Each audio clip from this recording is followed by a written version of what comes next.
Did you turn it? Oh, it's on. No, you didn't turn it off. All right, good morning. Good morning. It's good to see you all this morning. All right, I've got a word here on this sheet, and I want you to tell me what it says. You guys know what that says? Attitude. Do you guys know what attitude is? Well, can you define it for me? The way you act and how you say things. Okay, any other thoughts about? Yeah? It's how you feel. It's how you feel, right? Yeah. It's how we think and feel about things. It's our attitude. So can I tell you guys a story? So I love the zoo. Anybody else love going to the zoo? I do. Yeah. And even as an adult, I love going to the zoo. And one time I was really excited because I had a day off and I got to go to the zoo, and I love the monkeys and the tigers. Okay? And so I was so excited to go see the monkeys. They make me laugh. The tigers, I just think they're beautiful. And I get to the zoo and I'm walking around, and the exhibit for the monkeys is closed. No. Yes. I was so disappointed. It so ruined mad. my whole day. I was like, man, what was the point in coming to the zoo? I didn't get to see the monkeys. Right? Like, my attitude went from like super happy to kind of like really bummed. Yeah. Yeah? Anybody else have something like that? You're really excited about something and it didn't work out the way you thought it was going to work out, and then you were kind of bummed? Yeah. Yeah? Well, we're going to listen to scripture, and there's two characters in the story I want you to listen for. One is David, and the other is Michal. Okay? And I want you to listen and see if you can tell me after the story what their attitude was. I'll help you. A reading from 2 Samuel chapter 6, verses 1 through 5 and 14 through 16. David again gathered all the chosen men of Israel, 30,000. David and all the people with him set out and went from Baal-Judah to bring up from there the ark of God, which is called by the name of the Lord of hosts, who is enthroned on the cherubim. They carried the ark of God on a new cart and brought it out of the house of Abinadab, which was on the hill. Uzzah and Ahio, the sons of Abinadab, were driving the new cart with the ark of God, and Ahio went in front of the ark. David and all the house of Israel were dancing before the Lord with all their might, with songs and lyres and harps and tambourines and castanets and cymbals.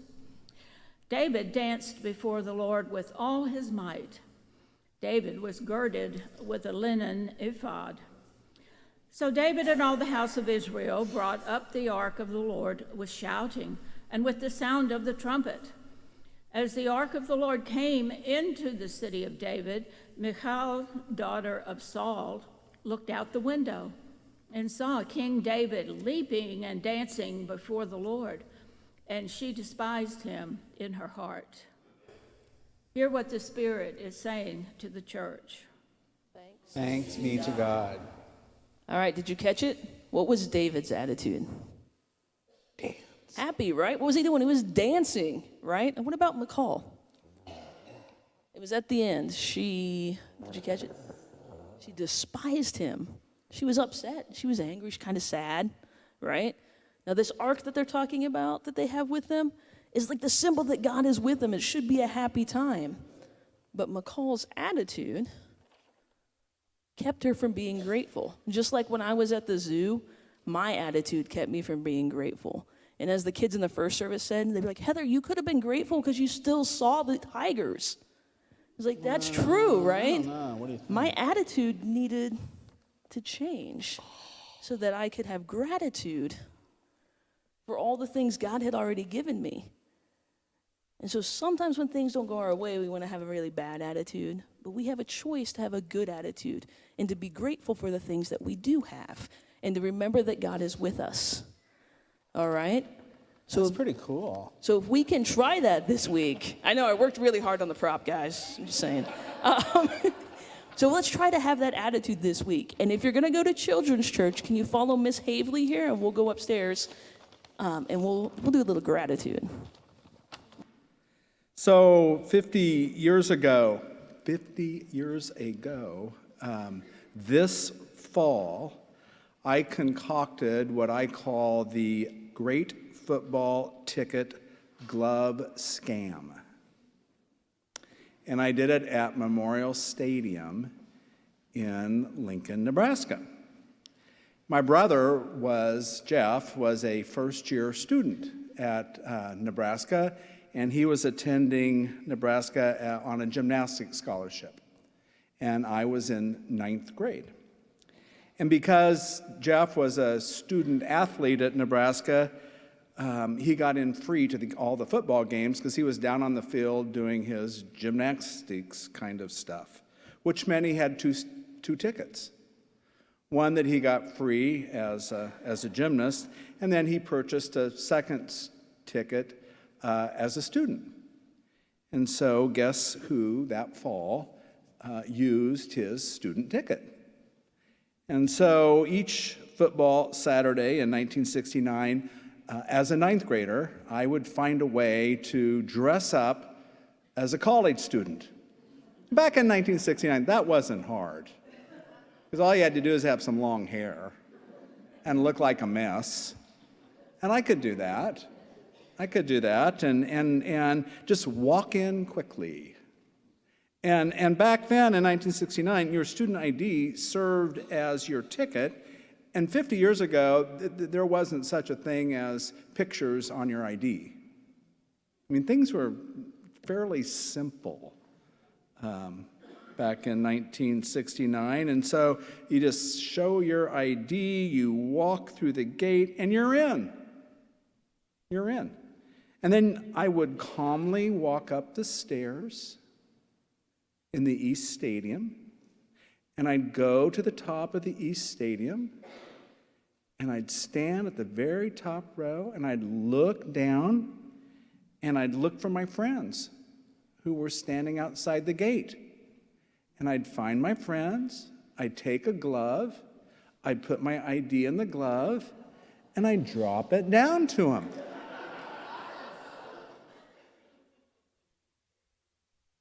And then we would repeat that as necessary until everyone was inside. Now, it worked pretty well. In fact, it worked great, just like that, all fall long until the Oklahoma game. And the Oklahoma game back then, in those days, the Oklahoma game was always the last game of the year. Remember that, Nebraska and Oklahoma? It was always the last game of the year. And that's when an eagle-eyed Lincoln Police Department officer caught on. And I was thrown out of the Oklahoma game. At age 14, I am positive to this day, I'm probably the only 14-year-old that's ever been thrown out of a game at Nebraska. What an honor. So I had to tell my brother what happened because he had to retrieve his ID. He needed his ID in case he ever wanted to study at Love Library, which he very rarely did. But I also had to tell my dad. And my dad said, I didn't know you had that in you. And smiled, and I think he was pleased. So I first attended a Nebraska football game 60 years ago. In the fall of 1959, I went to Nebraska. Again, they were playing Oklahoma.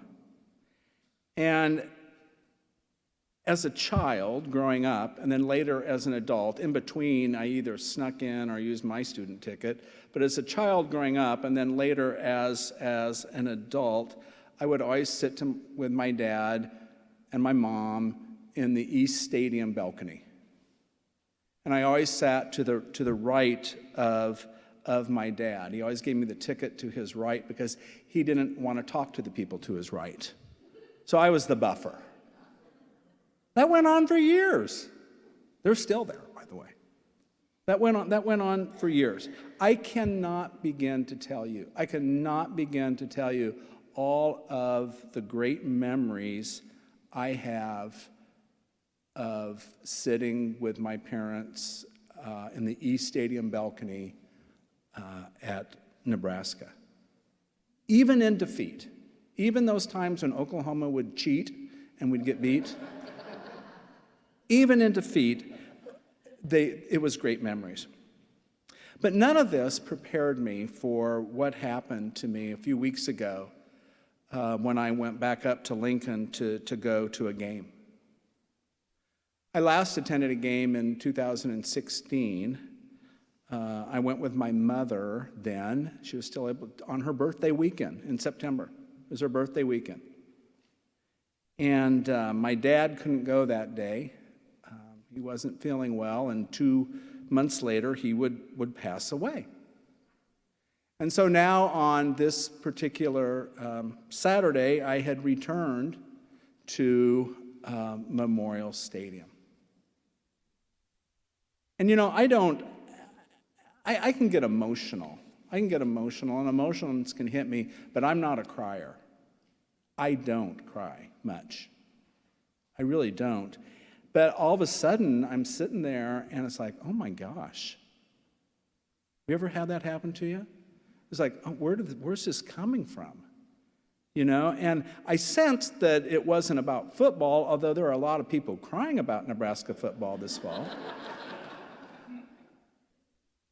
But I sensed it wasn't about football. Instead, I've kind of been sorting out my moment, and I've decided the emotions of that moment and those tears have something to do with being grateful for relationships that I've shared over 60 years with all those people over many, many, many years. Now, Diana Butler Bass, who is a theologian and author, we've been kind of using her book called Gratitude these last few weeks. And I was reading her book, and she has this phrase that she actually uses in her book. And when I read it, I went, oh my gosh, that's me at Memorial Stadium in Lincoln. She described it. And the phrase she uses is, she uses this phrase, a stadium of gratitude. A stadium of gratitude. That's because in Butler Bass's scheme of gratitude, or in her understanding of gratefulness, she writes that gratitude is best experienced in community, in a community of relationships. A stadium of gratitude. The deepest expressions of gratitude, she says, are experienced when you are connected with a community. Now, Walter Brueggemann, an Old Testament scholar, he's spoken here and preached here at Asbury Church. He reflects upon gratitude in a very similar manner. Brueggemann observes that ancient Israel would hold festivals of gratitude in which the community of faith, the Israelites, would gather to celebrate and be grateful for not the accomplishments of their work, but to celebrate and be grateful for the accomplishments of God's work on their behalf. And so today, Diana Butler Bass reflects that this kind of ancient gratitude that the Israelites experienced is best reflected today. This kind of communal gratitude is best reflected today at sporting events, where the community gathers to celebrate not their hard work, but the hard work accomplished on their behalf by the team. Anybody remember this picture? How many of you were there? Yeah. There wasn't school that day, was there? That's a great picture. I have it in my home. Diana Butler Bass does throw some water on a picture like that. Because she says not everyone gets a piece of the pie. Not everyone gets a piece of the pie, meaning not everyone feels thankful for the same event. Who did the Royals defeat in the 2015 World Series? The Mets, the New York Mets. Now, you look at that picture, I don't see much orange in that picture. Right? I don't see many Mets fans in that picture, but I'm telling you, there is one at least, and he's standing right over to your right side, up above that one building, and he's wearing his Mr. Mets hat. He has a Mr. Mets hat on, because I know that person well. And this person was there, wearing his Mr. Mets hat. So, Michal, David's first wife of 8, knew what it was like to be left out of the picture of thankfulness. That's what that's about. So here's the Ark of the Covenant. The Ark of the Covenant, the gold-covered wooden chest that tradition holds, contains the promises of God, the laws of God, as revealed in the Ten Commandments.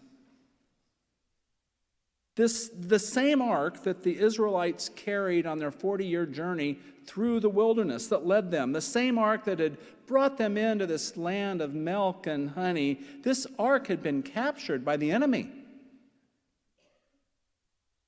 And, if you wanted to get at Israel, take the ark. Take the ark. That'll get them. And this ark had been captured by the enemy, and it had been held by the enemy. But now, miraculously, when you read the story, it's kind of like God intervened. Miraculously, the enemy decides, we're going to return the ark. We better return the ark. And so here's newly crowned King David, who became king after Saul, and he's leading this procession of gratefulness with the ark back into Jerusalem. And the story tells us that more than 30,000 people join him in that procession. It says 30,000 men. There probably were 60,000 women. And they're all there celebrating. It's what? It's a ancient version of a stadium of gratitude. And it's not for what the Israelites did, but it's a celebration for what God did on their behalf to get the ark home. So as the ark enters Jerusalem, David and all of Israel dance, says the story, with all of their might. There it is. Dancing with all of their might. But if you look closely at that picture, somebody's left out. Or, as the story reports, as the ark of the Lord came into the city of David, Michal, there she is in the upper left-hand corner, looked out the window and saw King David leaping and dancing before the Lord, and she despised him in her heart. And it really doesn't matter the reason. Michal, the daughter of Saul, who David disposed to become king, Michal, the first of 8 wives of David, she may have had good reason, but it really doesn't matter the reason. What matters is she was left out of the community of celebration. Too often, Mary Jo Oleddy in Radical Gratitude writes that our gratefulness is tied to power. Our gratefulness is tied to power. When we don't get the power that we want, or we think we deserve, what happens?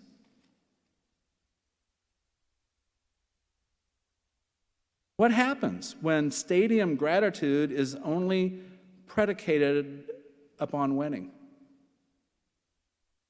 What's going to happen next November? In a year, somebody's going to have to win, somebody's going to lose. What are y'all going to do? When stadium gratitude is only predicated upon winning. One person's win is another person's loss. And where dissatisfaction can kind of creep into that then. And it can take on a huge life of its home. In civic politics, in power, in the power of church politics, in the power of your own family dynamics, in the politics that are in your own family. Your family has politics. In structures of power that surround us each day in our lives, because they do. Mary Jo Leddy says, we're tempted to believe in our culture today that only the whole pie will suffice. It's the whole pie or nothing. Only the whole pie will make you grateful. So, as you reflect upon gratefulness today and how it is the Spirit is leading you to give to this community of faith in your pledge next week, I ask you, is gratefulness about the whole pie? Is it about the whole pie? And Michal despised David in her heart, and you know what? She may have had good reason to. I'm sure she did. So back in February, I was sitting in the Edward Jones Arena in St. Louis. The Edward Jones Arena. Well, actually, it's a stadium. Because in the Edward Jones Arena, that's where the Rams played before they went back to LA?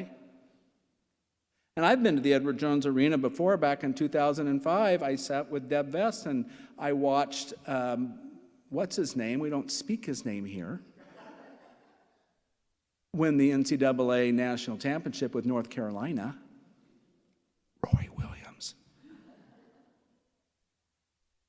And so there I was at the Edward Jones Arena in St. Louis, the stadium, at a special session of the United Methodist Church General Conference, where the church, the United Methodist Church, decided we're going to strengthen our stance against homosexuality, and we are going to create more enforcement. And so the folks were sitting down on the floor, and I had moved up. When this point was going on, I had moved up into the arena. I was not sitting with folks. I knew enough about myself. I needed to be away from this. So I moved way up into the arena is where I was. There were some folks scattered around me. But the folks down on the floor who vote are using these electronic devices. And they have 5 minutes to vote, 4 minutes to vote, and they have to vote. And then the votes flashed up on the stadium screen for everybody to see. And there I was in the upper part of the arena, and the vote was flashed up there for everyone to see, and it was really clear to me I wasn't going to get the piece of the pie that I wanted. And just a few rows away from me, as this vote was flashed up, sat a group of other fellow United Methodist men rejoicing. They were happy with the vote. I felt like Michal. I get it. I felt like Michal watching from above. I think it's interesting how ingratitude can just kind of crawl into our hearts and not even announce itself. And there it is. It's funny how that happens when I don't get what I want. So 8 months later, it's even more clear to me when it comes to the United Methodist Church. I may never get the piece of pie I want the most. I mean, after all these years, I may never get the piece of pie that I want most. So this week, I decided I would ponder the connection between relationship and gratitude.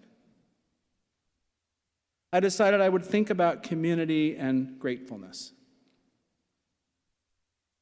And so as I did, I made a list. And I began to think about Bible studies. And I began to think about support groups. And I thought about choirs and music. And I don't, but we've just first heard your voice this morning. Yes, you. And aren't you grateful? Yeah. I begin to, it's so clear. It is so clear. And I begin to think about Sunday school classes and church mystery trips. I begin to think about youth and children. We had someone in our first service today. It was the first time she ever lit the candles. And her mom was sitting out there. It's beautiful. I thought about VBS and your little desserts that you make down in the kitchen that you do such a great job on. And I thought about the paper bag Christmas pageant at 4 o'clock on Christmas Eve in this sanctuary that if you haven't been to, come to. I thought about that. And I thought about speakers, and I thought about forums. I thought about mission trips for youth and even for adults. And then, believe it or not, I even thought about the UMW nut sale.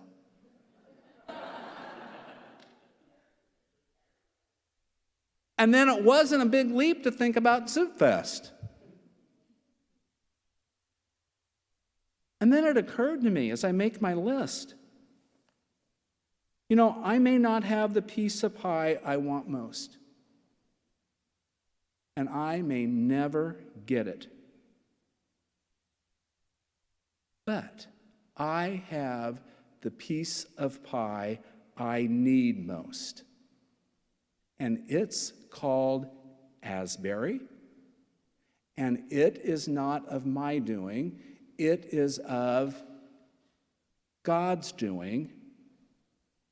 I am grateful to be part of this stadium of gratitude. Thanks be to God on this Sunday morning as we receive our morning offering.